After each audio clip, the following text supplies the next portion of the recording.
Hey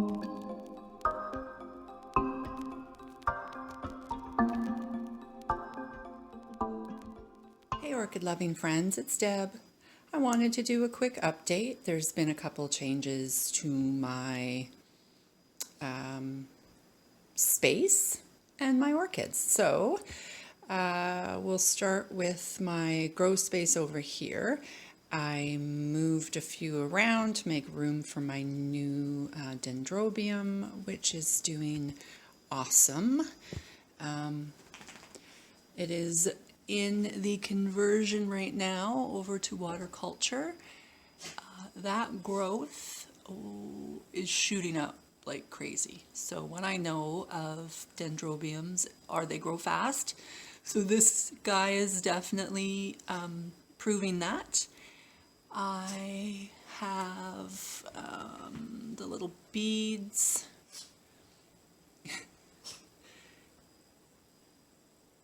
That's my dog Rocco.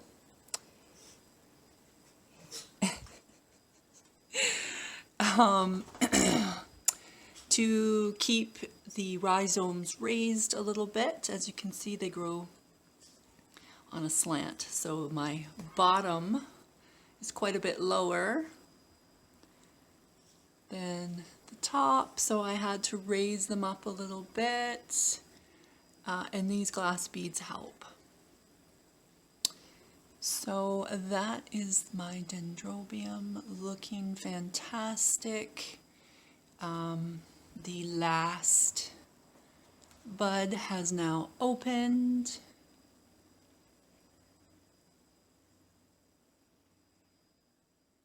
So next step in that journey, we will see what happens with it. I also purchased a friend for Boo Bear. So I picked up another white fowl.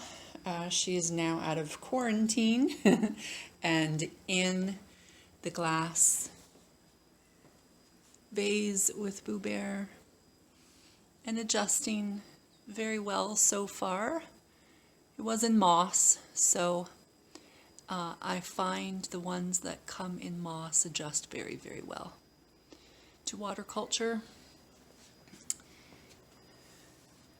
And there's a bloom. They're very simple, but very beautiful. This one just opened, this bud. It's kind of upside down the way it was growing, or the way it was staked, I should say. So this is Boo Bear. That leaf is just going crazy right now. Very strong growth. Lots of root growth as well, which we always love to see. Doing quite well. And this, after some research, this no ID, I have figured out is Fusheng Pink Pearl, who I had named Marlowe. Starting to drop her blooms now. She's been in bloom for quite some time. The last bloom on her spike is fully opened, and her little nubbin, not quite sure what's going to happen with that. We got a little bit of a mitten, so I'm not sure if she's going to extend her blooms, but we'll see on that one. And then this spike, the little nubbin doesn't look like it's going to do anything there, but you never know. We don't have any juicy nodes either, so you never know. So after they all fall, I will cut it back to this one on each and see if we can get another spike off of there. But again, some strong, healthy roots on her. And you'll notice my water level. I don't keep a lot of water, just so that the bottom ones, now that the one that's the root that's coiled along the bottom, that's a really, really long root. So I just like to keep the tips in the water. That's it. That's all they need. They don't need to drown. They do need oxygen. I just filled her up a little bit more this morning. But that's how those ones are looking. Again, big, fat, juicy roots on the gold staff. You can see one coming up here. Twinkie and Pal. Oh, that was another thing I did, is I got a roommate for Twinkie as well. So the Dendrobium. I got a roommate for Twinkie as well. So after quarantine, I got that one and the white together. So they're both quarantined for a little while and adjusting quite well. So that's them. And that's how I changed up my display a little over here. And I'm very happy to say this will change again very soon. Loud truck out there. I have ordered some orchids from a local nursery, Tropical Gardens. I got a few different kinds. I got a Cattleya, I got Oncidium, Bulbophyllum. What else did I get? Oh, I got a Zza. I'm excited about that one. I think that one will do very, very well in water culture, since that's kind of how they grow, or kind of how they live, is in boggy areas, lots of moisture. So I'm excited about those additions. I pick them up tomorrow. So I've just been researching, mainly watching a lot of Danielle's Orchid Ranch videos. If you don't or haven't been or not aware of her channel, she has so much knowledge to share, and I've learned so much. I've watched some of her videos repeatedly, over and over and over again, as I started my water culture journey, and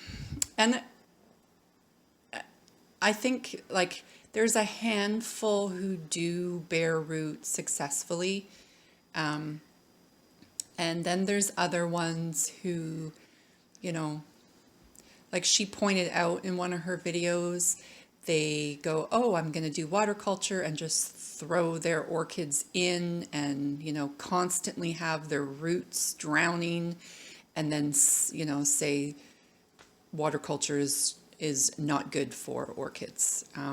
You know, they don't really take the time to research, learn, pay attention to the orchids, however you want to say it.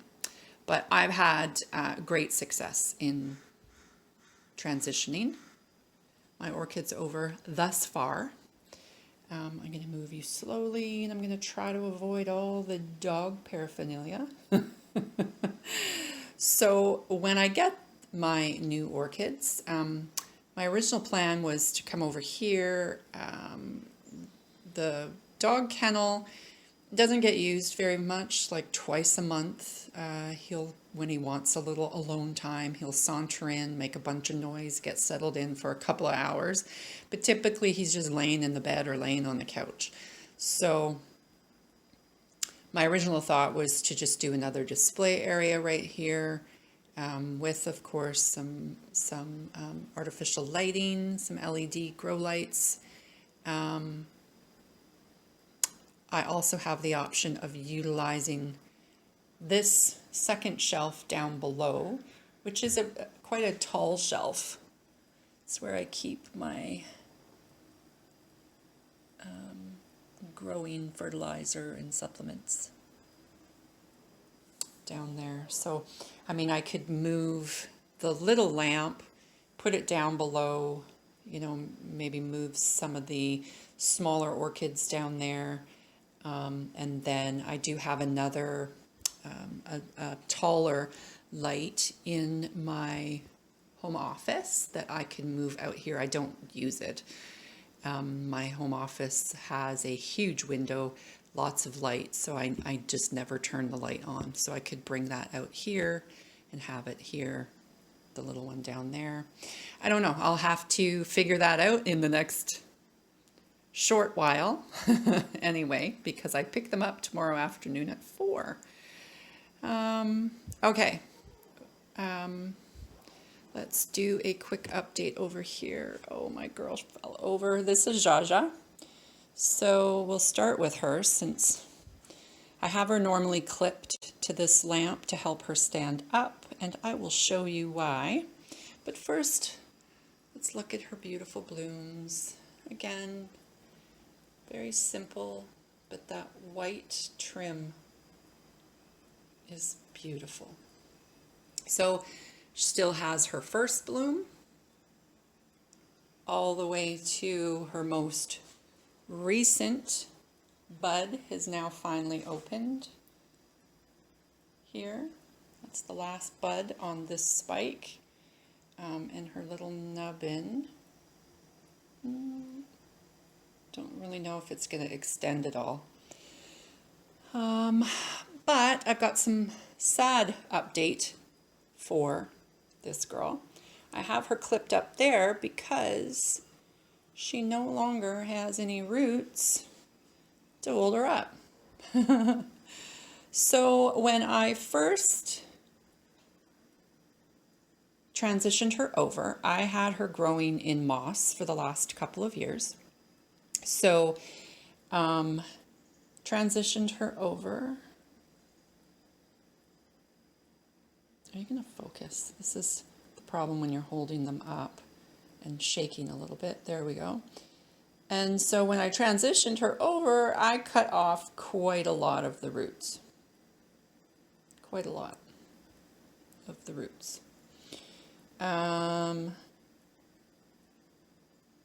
So, hindsight, shouldn't have done that. Again, I should have done what I learned from Danielle and just had pulled the rotted velamen off the root and left the root itself to hydrate the plant. But didn't do that. Cut it pretty heavy. And then, you know, typical life cycle of any plant. Roots die, new roots form. So we had new roots forming very well. So I was like, yeah, no big deal. And I did have some left on the left-hand side. I didn't cut all of them and leave it like this. I still had some on the left-hand side. And those are the ones that I should have, instead of, you know, the typical, this is what you do with the rotten roots, just cut them off, just get rid of them. I shouldn't have done that. I should have just pulled the velamen. Anyway, hindsight, never do that again. Learned that lesson. But I had noticed that there was lots at the bottom of the stem here. I noticed there was lots of areas that were pushing out, like the leaf had pushed out, and it was like a new root wanted to pop out there, but just didn't have the energy to push through the leaf, you know, which was quite thick. So that leaf was starting to yellow and die back a little bit. So I took that leaf off, and sure enough, there was this huge, not huge, but there was a large root that was trying to get through, but just couldn't. So now it's just a funny looking little nub, which I give a spray. My orchid water, my orchid love water, I call it. This has the calcium, the CalMag diluted down, and that's what I spray them. So I've been spraying, hoping, you know, maybe something might still happen with that. But, yeah, this root here, right at the break, of course, because that's typically where they rot. It's starting to get bad, starting to decay a little bit, but this bottom part is still quite firm.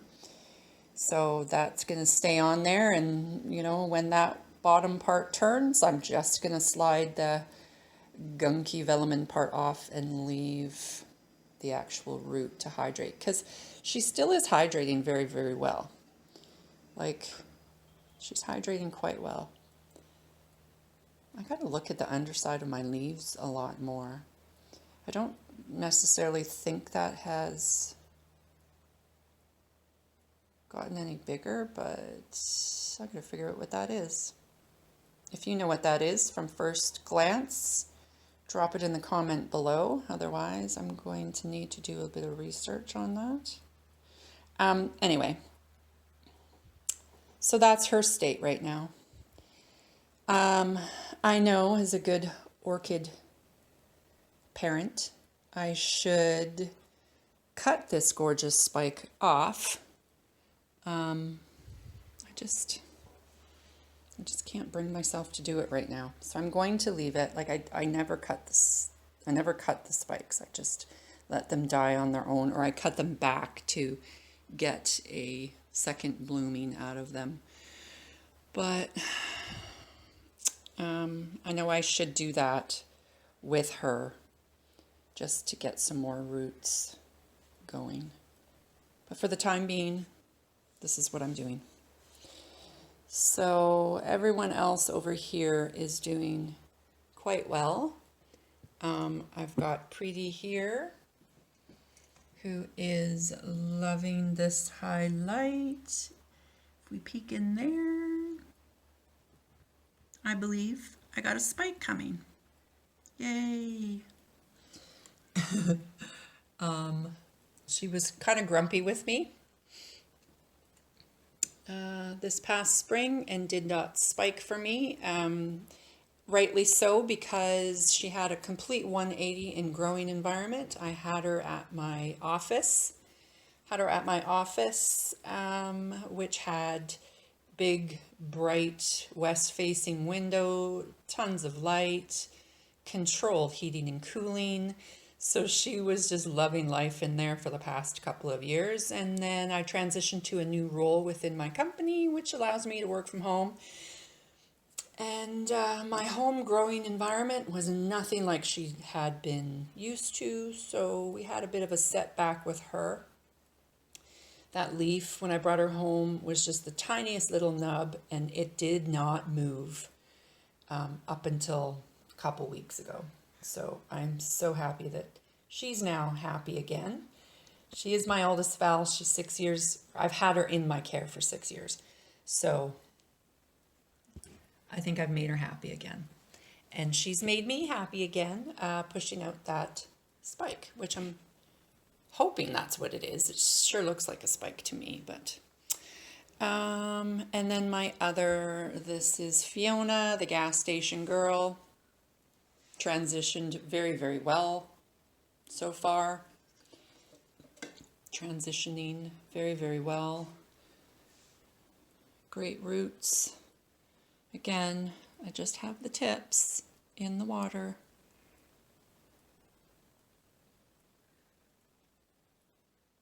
That's all they need. They don't need, well, I mean, some orchids, you really got to just pay attention to what your orchid needs.